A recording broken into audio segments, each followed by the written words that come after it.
Hey there, I'm Daniel. Welcome to Bandit's Keep. In this video, I'm actually going to do something that I've been asked to do a bunch of times, and that is to talk about the various games I'm running and why. Not the actual campaigns, but the systems, because if you follow me on my actual play channel or previously here or just listen to videos, you would have known that I run a lot of different systems, and I know that some people just find a preferred system and run everything in it, and that's certainly fine. But I found that for me anyways, the system does matter to some extent. Like there's some systems I just like for certain types of things. So I'm going to go through that. This could be a little bit longer, I don't know. So I will put chapters in this video. So if you are interested in a very specific game, you can look in the description and I'll put a link directly to where I start talking about that. I don't mind doing the extra work for you guys. I will also put the links on Drive Through RPG or whatever I can find to each of these games if you want to get them yourselves and try them out.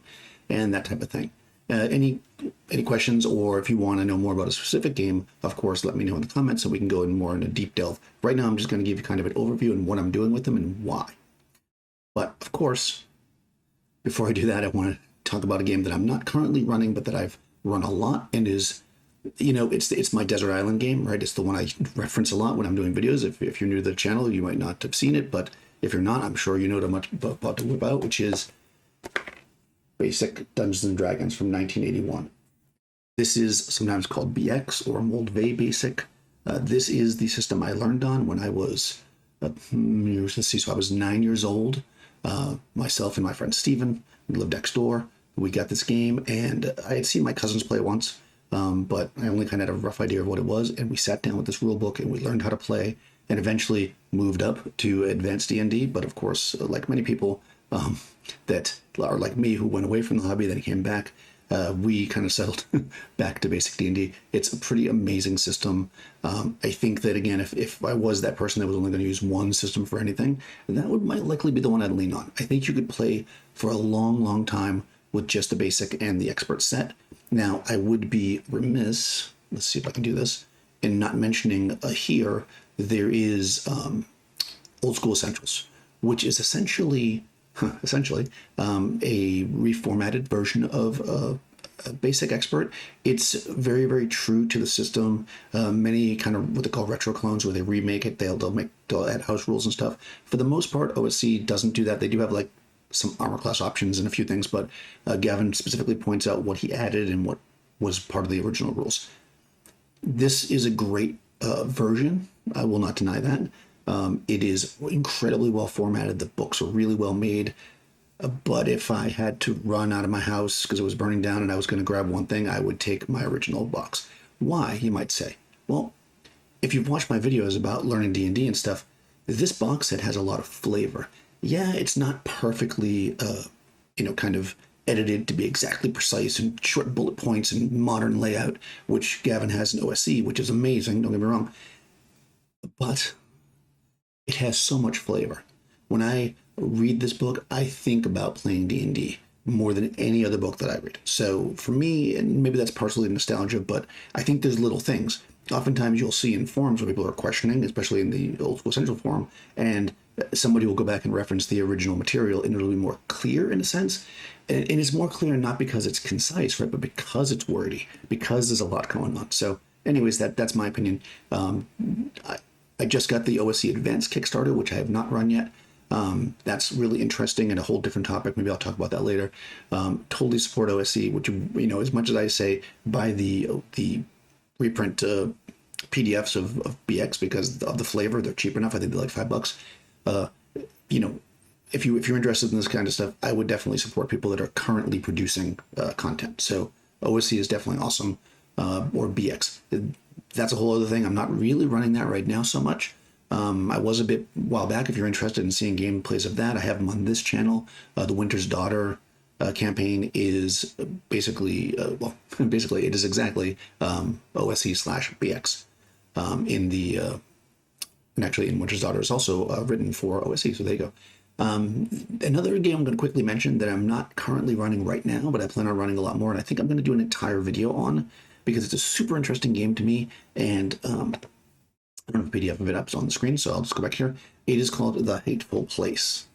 So if you may have noticed that I put a post where I made I've actually made a supplement for this, because all last summer, my group, we played this to death. It is a great system. It is absolutely a super simple system. Essentially, there's three stats. It's more or less a based target numbers, which you're trying to reach for pretty much everything that you do.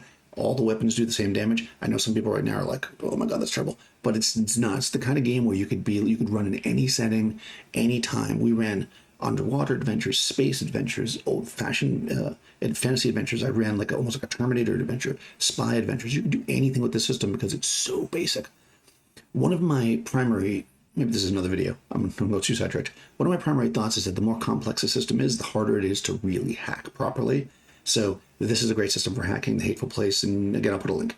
But I'll do a whole video on this one because I think it's really interesting. I'm going to talk about these in a second. Okay, so let's get into the campaigns I'm running and why I picked different systems. So the first one I'm going to talk about is Astonishing Swordsmen and Sorcerers of Hyperborea. Okay, this book is huge. Let me get over here and I'll get a PDF of it so I can drop that down. Da-da. Window. Boom.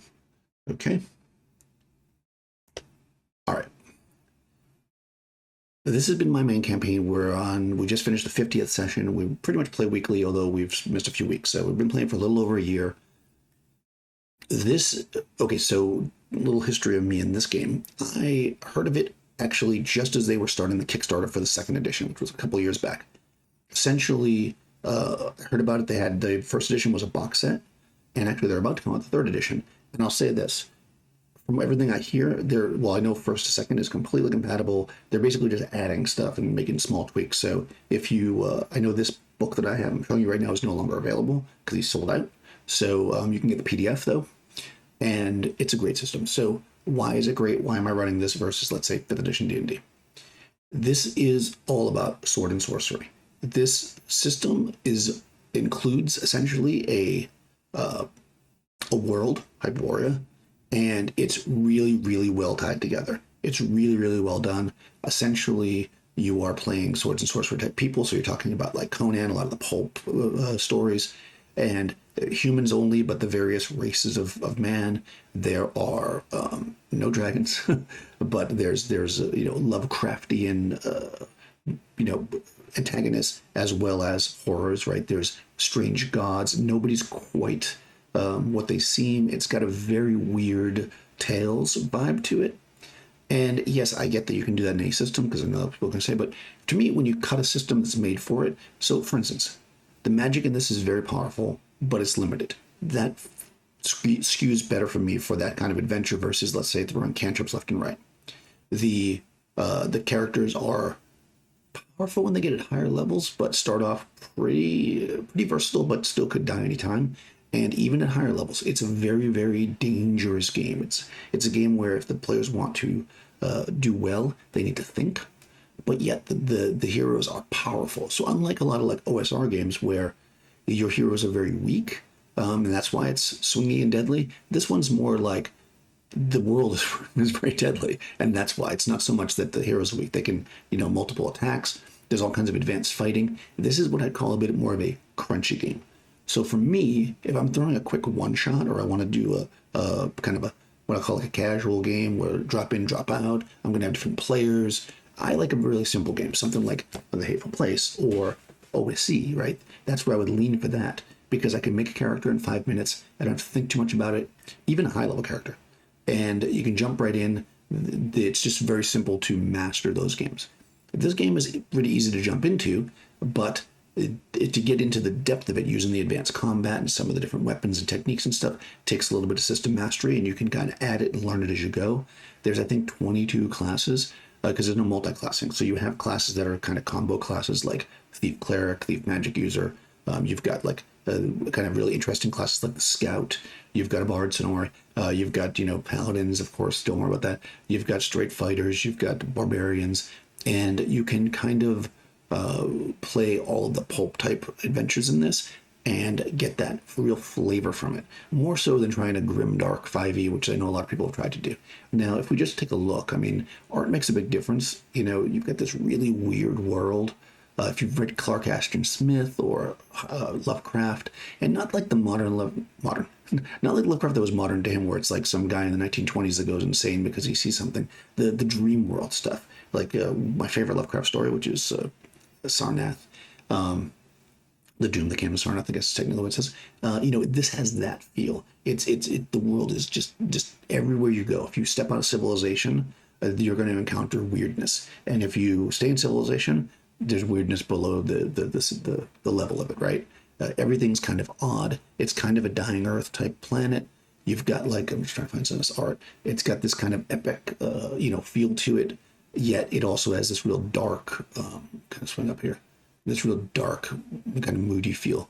So I really like it. It is more crunchy. You know, you've got like your scores here, like your strength has like, extraordinary feats of strength. It's got a cool thing. I would say it's closest to first edition D&D in my opinion. I've heard some people say second, but I don't think so, because to me, second edition is all about kits and non-weapon proficiencies, and this does not have that. There are no skills aside from skills that come with your class, and then this kind of very simple mechanic for solving every other kind of general skill if you want to do it. But unlike first edition, you've got some the magic users are a bit more powerful up front as far as spells. The way they do spells is a little different. The clerics don't get every spell in the book, which I never liked about clerics. It's just a very deeply well thought out game, and I love Jeffrey's writing.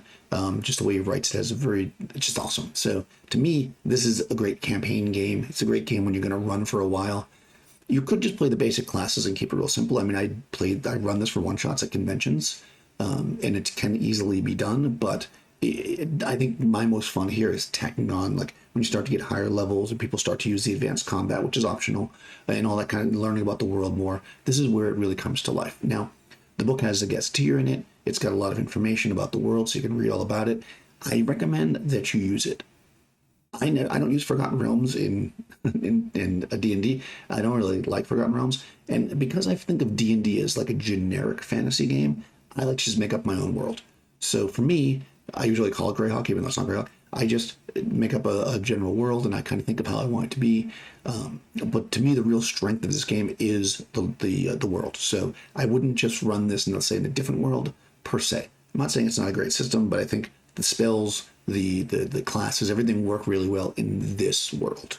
So Astonishing Swordsmen, Sorcerers of Hyperborea, great game. This one I run for crunch and for long sessions, long campaigns. I think of it as a campaign game. Okay.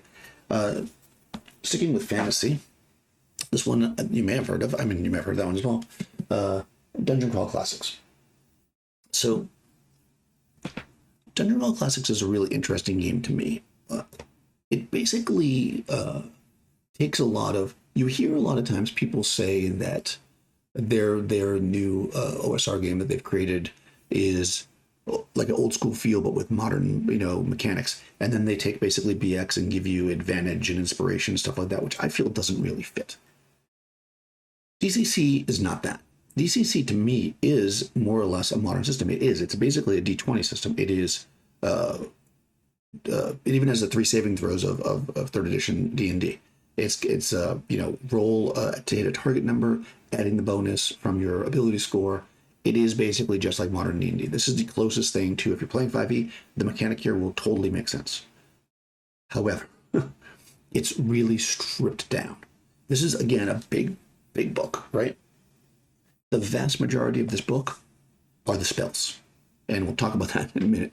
But DCC is a stripped down version of modern mechanics. So if you like modern mechanics, you like target numbers, you like the 3 saving throws instead, or if you like the 5e saving throws like against ability scores, you might like this better than a game that has like, saving throw versus dragon breath. Like, some people don't get that, but I'll talk about that in a second. So that's the kind of game that's good for you. But why am I running this versus, let's say, 5e? This I'm running for my one-on-one campaign, which I've been running for a while. It's actually, we're going to kind of take a hiatus from it. We're going to do maybe one more session, and then we're going to take a little break because it's the summer. But why?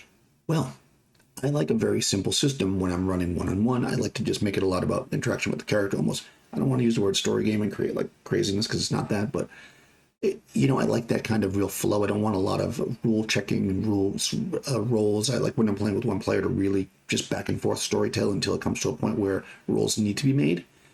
And I think a simple system works for that. And of course, let's say BX would work for that. But DCC, the characters are way more powerful. Your characters are, I mean, they can still die real easy. They're what you might call it glass cannon, right? They are way more powerful than player characters in most other OSR style simple type games. They are the most livable. And if you're running a one-on-one game, you don't want, I mean, maybe whatever game you're running, right? You might want your player characters to be dying left and right. I mean, if you're playing something like OSE or BX and you've got a group of 5 or 6 players, you might have a player death every few sessions. It's not uncommon, especially at the lower levels. But if you're playing with one person, you don't want them to play 2 or 3 sessions, have their character die, then start over, play 2 or 3 sessions, have their character die, right? You want them to live, and you could just make the story or give them plot armor. But I don't like to do that. I like to challenge my players. I like to make it just as difficult when I'm playing with one player as I do when I'm playing with the whole group. So I give them 2 characters in DCC. That is a great way to play.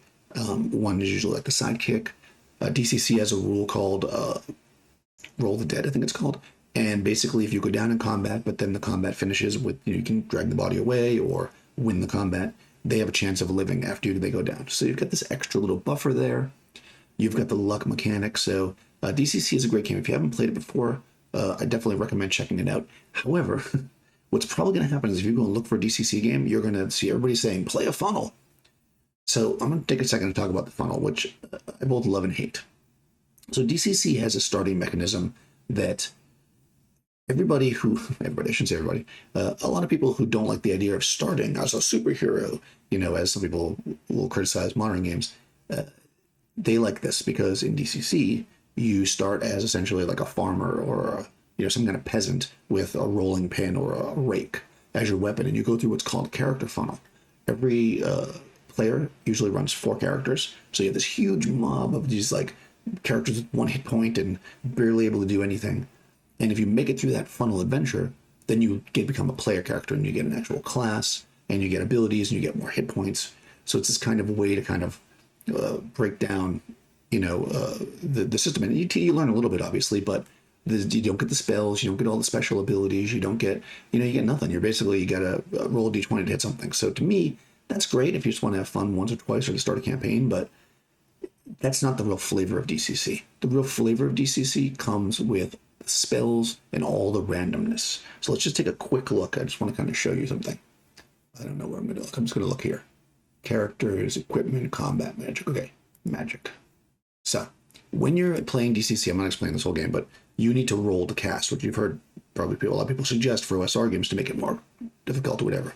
But in DCC, each spell, let's go to wizard spells. Let's take a spell. Let's take a first level spell. We're going to take the sleep spell. Okay, the sleep spell exists in most games. Excuse me, have a little wet my whistle here. And basically, in most games, it's like knock out so many of the opponents of whatever level or roll this, whatever. In DCC, you're going to roll your d20 plus your spellcasting modifiers, and you're going to consult a chart to see what happens with the spell. This makes it very swingy. And you can do certain things like what's called spell burn to raise the number here, but of course you're sacrificing things to do that. And what's going to happen is you're going to roll. So let's say you rolled a 15, right? You'll look here. Up to 2 targets within range must save or fall asleep for 1d6 turns. The saving throw for all spells is equal to your spell check. So you roll a 15 for the spell check. They've got to make a save, fortitude save probably, I guess, at a 15 or they fall asleep. Simple, right? But let's say that you're high level or you get real lucky or something and you get a 30, right? The caster puts great crowds of people to sleep. All unfriendly creatures within 200-foot radius must make a saving throw or fall asleep. The sleep is natural and the targets can be awakened with normal means, roughly shaking, whatever. The creatures remain asleep for 1d7 plus 1 days. So this is epic, right? And you can set yourself up to get these kind of scores as you get to higher levels. So, and all the spells are like this. They all have these different levels of this power, right? the spells can be really crazy. Or, of course, you can roll a 1, natural 1, lost, failure, or worse, roll 1d6 modified by luck. Now let's look. Okay, misfire. Number 3, caster collapses into a coma from which he can only awaken by medical attention or magical means. Boom, that's crazy, right? Or you get corruption, which is even worse, right? Caster acquires persistent insomnia, which is no immediate obvious effects, but as manifest, blah, blah, blah. So you're looking at spells being incredibly powerful, but incredibly dangerous. And that's the fun of DCC to me. So yeah, play in a funnel if you're at a convention, but try to play some higher level DCC, even if it's like 3rd or 4th level. It's really worth it. It's really cool. And speaking of fumbles and things, DCC is really known for their critical hits and fumble tables. You know, a lot of people criticize critical hits as being boring because it just does double damage or whatever. Well, you look at crits. I think they're going to be here. Yeah. There's a bunch of crit tables, and they're based on your class/level. So fighters get higher crit tables, and also your class/level tells you what die to roll. So you might be at a certain level where you're a fighter, where you're rolling on this crit table. There we go, level 3 to 4 warriors. And let's say that you, I don't know what the crit die is. I'm not gonna look up. Let's say it's a D12. You might roll a 12 on here and inflict an extra D12 damage as you're overcome by battle rage. Or you might, the blow to the throat carries through the spinal column, reducing everything in between to pasty mush. Inflict plus 2 D12 damage with this strike, and the foe loses speech for 1d4 weeks. So these crit tables are brutal and really awesome. And again, that's what makes DCC DCC. If you run this, if you're looking for that kind of gonzo, over the top, really powerful, but really swingy system, that's what DCC is for. And I love that for one-on-one games because it makes it really cool, right? Because here's the thing, right? If you're playing DCC as a group, and I'm not going to say don't play CDC as a group, but and one player has this crazy critical fail or whatever, that can really drop that player. Let's say the coma one, right? So the magic user is part of a 5-man group, and they cast their sleep spell and they fall asleep. Well, if the rest of the group is there, they're just gonna, continue fighting, wake them up, whatever. If you're on your own and you do that, again, who's waking you up, right? That still is you wake up a week later on, a ship being brought to overseas to like work in mines or whatever. Like, it's very cool, right? It still has that pulpy feel, and clearly, as I was talking about with the previous game, you can do this real pulp stuff. So I've been running this one on the fly. What I love about DCC is that you don't need to, except for the spells, of course, you don't need to reference the rules very much. It's all very, very simple. So it's great for one-on-one games, great for quick games, but you do need the book nearby for the spells because every spell you got to roll. Also, there's mercurial magic, which makes different effects depending on the spell. There's all kinds of coolness in DCC, so I highly recommend it for somebody that wants to run something more gonzo, and or if you're doing one-on-one gaming. I think this is my favorite system for one-on-one. Okay, so moving on to sci-fi. So sci-fi is interesting. I think you don't see as many people talk about sci-fi games, running campaigns and stuff. I think fantasy is definitely more popular. Why? I do not know. If you look at TV and movies, sci-fi is definitely more popular, right? So it's kind of interesting. But anyways, for sci-fi, I have been running for, 9 months or so, the game Coriolis, the Third Horizon. Let's see if I can get this one here. Okay.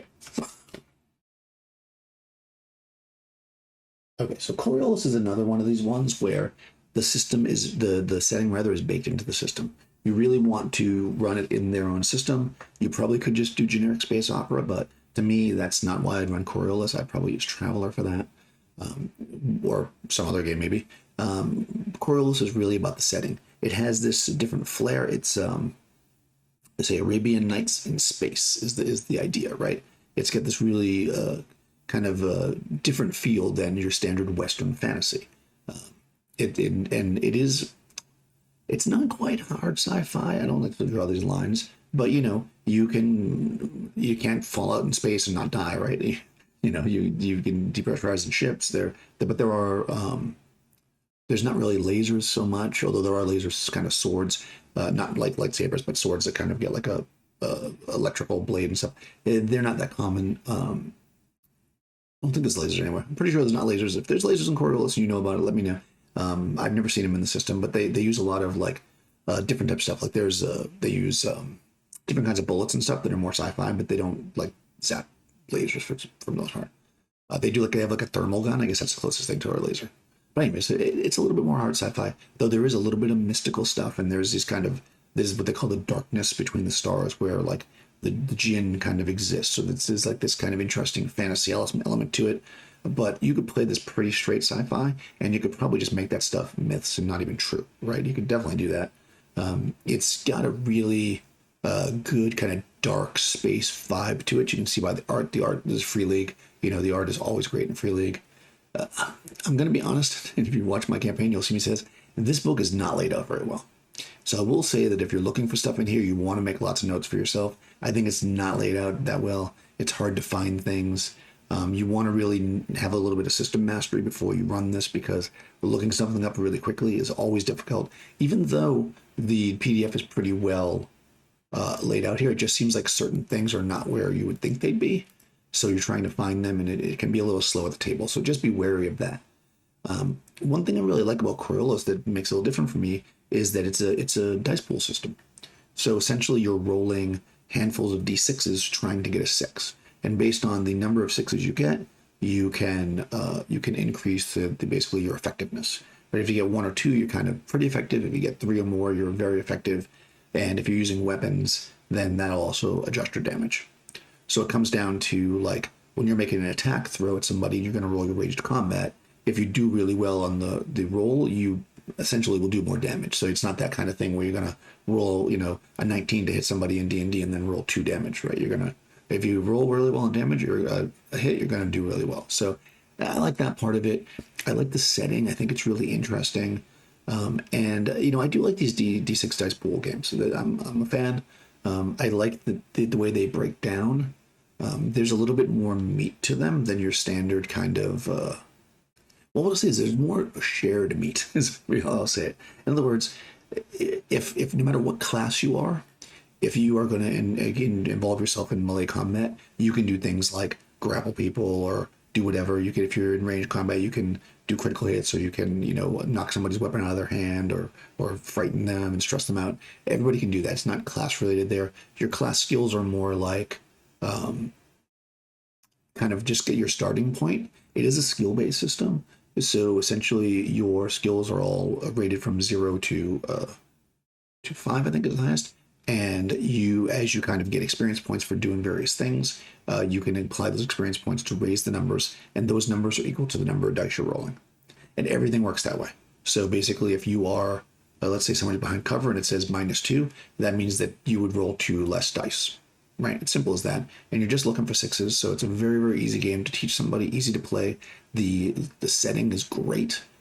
It's just really, really a great setting. So much like Astonishing, Swordsmen, and Sorcerers, Hyperborea, this is really, I'm running this for the setting. If I was going to run a generic, I want to make it up myself space game, I probably might run Traveler, because it's just more open-ended, right? Like, why run a game with all this meat and not use it? That's kind of what I was saying at the beginning, and I get it. Like, you could take this game and run anything with it, right? But why? Why do that when there's other games that have exactly what I'm looking for in like a generic system? So this is great. Coriolis. One thing I really like about, let me see if I can quickly find it, about combat is that you, when you're attacking people and fighting, I wonder if you can hear that. This is an airplane going overhead, or a helicopter. It's a helicopter, I think. When you're fighting and attacking people, there is a hit point system. However, you can't just die from being shot. Essentially, look at that. The art here really is cool. Essentially, if a weapon hits you really well, you'll take what's called a critical hit, and then you roll on the critical hit table, and that basically determines kind of more severe injuries. See what I'm saying? It's not at all where, I don't think it was in the combat section. Let me just do this. Combat, returns initiative, actions, stress, damage. Here we go, criticals. It was right there. Critical injuries, here we go. Where's the table? Yeah, see, this is what I was talking about. I don't want to, sorry, Free League. But here we go. Okay, so here's our crit table. When you score a hit, with a better success. So let's say that you needed one, you always need one success to shoot somebody. Depending on the weapon, you need additional successes to get a crit. Let's say you get that. You roll 2 6-sided dice. You look at the two numbers separately. So let's say you rolled a 3 and an 8, 3 and a 6 rather. You would cause a critical injury to the opponent, punctured lung in this case.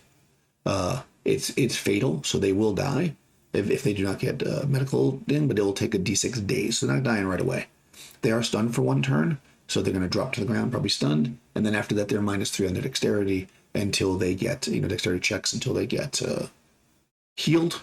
And over here we've got the 2d6 is the number of days it'll take to heal up, assuming they don't die from the wound. And you can get, if you roll double sixes, double sixes, crushed skull, instant dead. So you can very easily die from crits, and a lot of the higher numbers will actually knock you unconscious too. So when you're fighting people, you're kind of aiming for those crits if you want to get them down. So it's kind of a different system, right? It's not a matter of necessarily getting them to 0 hit points, although that is a way to kind of knock them out. But again, it makes the characters more survivable. We've had many characters go down. In fact, when this campaign, this one is basically over. I'll put links to all these stuff, by the way. We're going to do one more session to kind of do a wrap up because it ended at the end of a combat. But at the end, they were pretty much all down except for one person, and that's kind of how they made it out. So it's pretty awesome, the combat system. It's a little involved. Again, you want to master it if you really want to enjoy it. Like, I think picking this up and doing a complicated combat right off the bat, it's going to feel clunky. And you've got to just kind of get past those growing pains because I think it's worth it. Once you get the system down, you get used to it. It's very good. Okay, so that's Coriolis. So now I'm going to talk about one more system before we wrap this up here. And this system is actually Dungeons and Dragons. So these are the if you go on Directly RPG, you can get these. These are the reissue prints of D&D. And so if you don't know, I'm not going to do a whole history of D&D, but the very first Dungeons and Dragons came out in 75, I think, and it was 3 little books. They were brown, not white like this, and they had different art on the cover. And those books were Men and Magic, The Underworld, Wizards of Adventures, and Monsters and Treasure. Okay, these books were the beginning of D&D, and they were essentially what everything else was built on. So I'd read an article or a book or something, and a supplement where they talked about using OD&D with this thing, Chainmail. So in the history of D&D, this was kind of, from Gygax's point of view anyways, this is kind of where it started. This was his, I don't know if it was his first game, but it was the one that kind of connected D&D to his wargaming stuff that he was doing. And there's tons of things out there about the history of D&D. I am no expert by any means. But what I will say is that if you pick this up and you start looking at it, and then you look at, by the way, Chainmail is a tabletop war game. So it's basically, you'd have like, a table, and you'd have, military miniatures and move them around. And in it, there was a fantasy section, so you could do fantasy battles with like dragons and stuff. And from that, D&D then, for at least from Gygax's end of it, kind of came. Now, what's interesting is D&D. Let's see if I can do this. I totally forgot to. That's not it. There we go. I was all over the place there. Well, there. Okay, let's go here.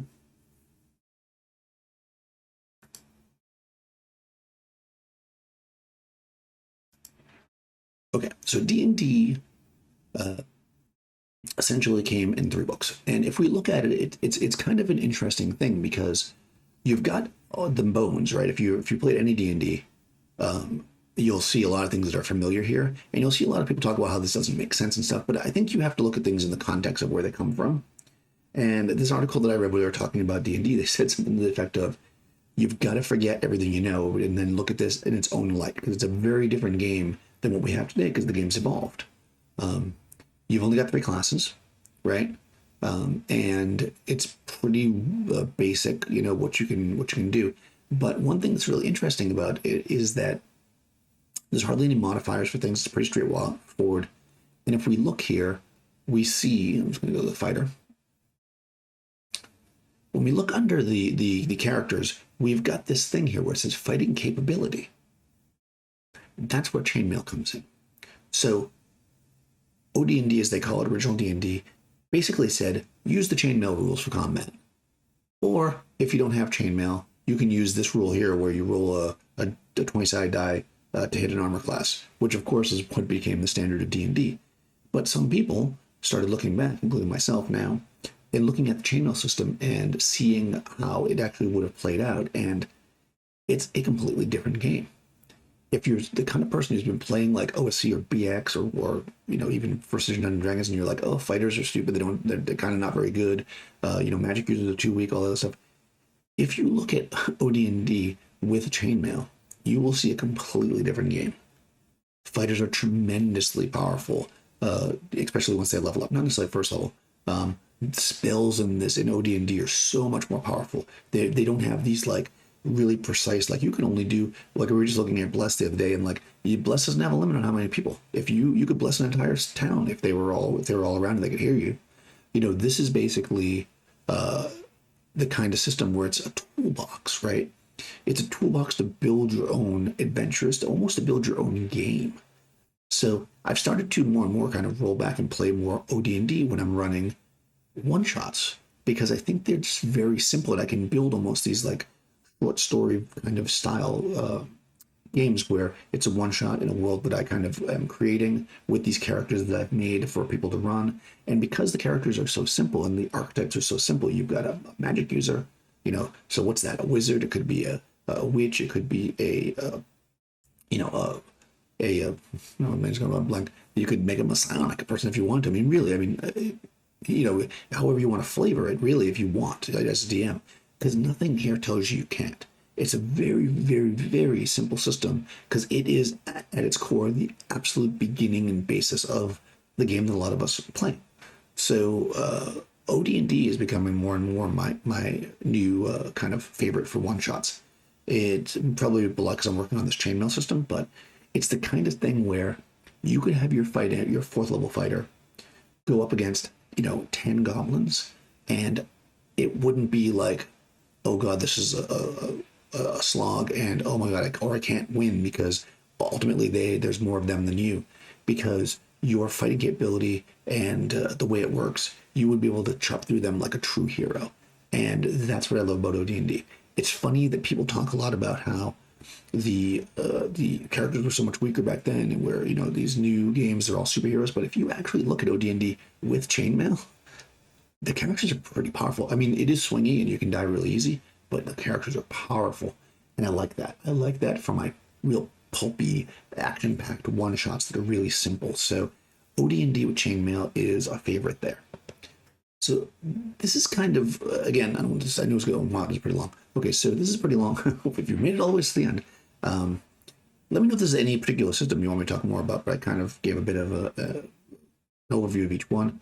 I think what you need to consider when you're trying to decide what to play is, what kind of flavor of game do you want? And what kind of system do you want to work with? Do you want to work with a system that works within that flavor? So I want to run kind of a quasi hard sci-fi, but with a little mysticism. Okay, Coriolis is great for that. Or do I want to run a game like Travel that doesn't really seem to have that stuff? It's more hard sci-fi, but then I can just add my own kind of flavor. And you can do either one. It really does work. But I've played so many games and run so many different systems that in the last 6-7 years that I've been back to playing, that I've really come to think that running a system that kind of most emulates right out of the box what I'm looking for just works best for me. I don't want to run, I said earlier that at the Hateful Place we run a million different things in it. I wouldn't necessarily run long campaigns in it. It's not really in my mind designed for that. It's a great game for one shots, maybe two shots. For a campaign, I think that having just the very simple mechanic gets boring, personally for me, and the game is also very deadly, so it would be hard to keep surviving. I think we're seeing a theme here where all these games are very deadly. But I think that it's not the game for me for that. If I'm running a campaign, if I want to run it with more depth and crunch, I'm going to want Astonishing, Swordsmen, Sorcerers, or maybe run BX if I want to keep it a little bit more kind of open table, loose. If I want to run something that's more kind of, again, like Arabian Nights in Space, I've got Coriolis. If I want to run something more gonzo and kind of swingy but powerful, DCC is there. So I've got all these different systems. Maybe I have a bunch of different systems. These are just the ones I'm running right now. If you have questions, again, put them in the comments. If you haven't already, go ahead, subscribe. Oh, by the way, if you're interested in the Chainmail OD&D thing, I've got a podcast, and apparently not everybody knows that because somebody asked me something about it, and I was like, my podcast. So all that stuff's in the description. Yeah, I'll put links to all the books. I'll put links to the podcast and all of the goodness. And I'll see you next time.